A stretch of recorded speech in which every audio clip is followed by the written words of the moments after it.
ఊరిలో గదిలు ఇలా ఉంటాయండి. అన్ని ముగ్గులు మయం పెట్టేసింది మా అమ్మ.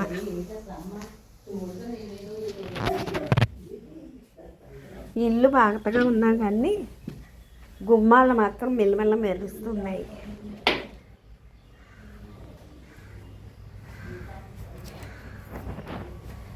ఇది బయటకు వచ్చామండి వరండాలోకి వస్తే బయట ఇంకా ఇదిగో గార్డెన్ ఇలా ఉంది, చిన్ని బిడ్జి గార్డెన్.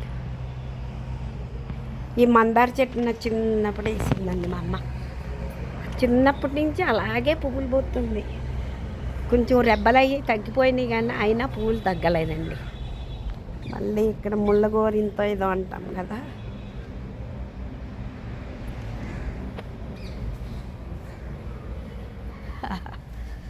ఇక్కడ ఉన్నది చిన్న చిక్కుడు మొక్క. మళ్ళీ దానికి 2 కాయలు కాసినాయి. అరే ఒకటి పడైపోయింది, చిక్కుడుకాయ పట్టుకోగానే పడిపోయింది.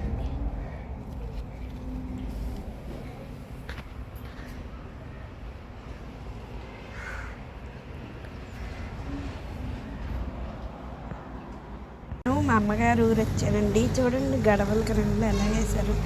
ఊళ్ళో అన్నీ చాలా చక్కగా ఉంటాయండి. తర్వాత ఇక్కడ మా అమ్మ ఒక ఆనపకాయ ఆనపకాయ మొక్కేసిందంట, ఒక కుండీలో. ఇదిగా ఇలా వేసిందండి. అబ్బా చూడముచ్చటిగా ఉన్నాయి కదండి ఆనపకాయలు. ఇదొక కాయ, ఇదిగో ఇదొక కాయ, 2, 3, 4. ఇది బుజ్జి పింద, చాలా బాగుందండి. ఇది పందిరి కింద ఉన్నది, మనకి నీడను కూడా ఇచ్చిందండి ఈ చెట్టు. ఇంకేదో ఇక్కడ చిక్కుడు పోతుంది కానీ కాయలు లేవు దానికి.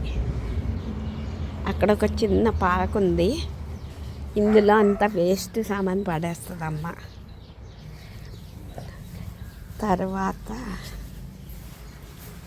పాలకూర అండి, పాలకూర, గులాబీ మొక్కలు, ఏవేవో మొక్కలు ఉన్నాయి ఇక్కడ చుట్టూతా. తర్వాత పొలం నుంచి పాలు వచ్చాయండి. బాటిల్స్ అన్నీ ఇలా పోసి లోపల ఫ్రిడ్జ్లో పెడతానండి. ఇక్కడ కలబంద మొక్క చాలా పెద్దగా ఉండేది, లాస్ట్కి ఇంత అయిందండి.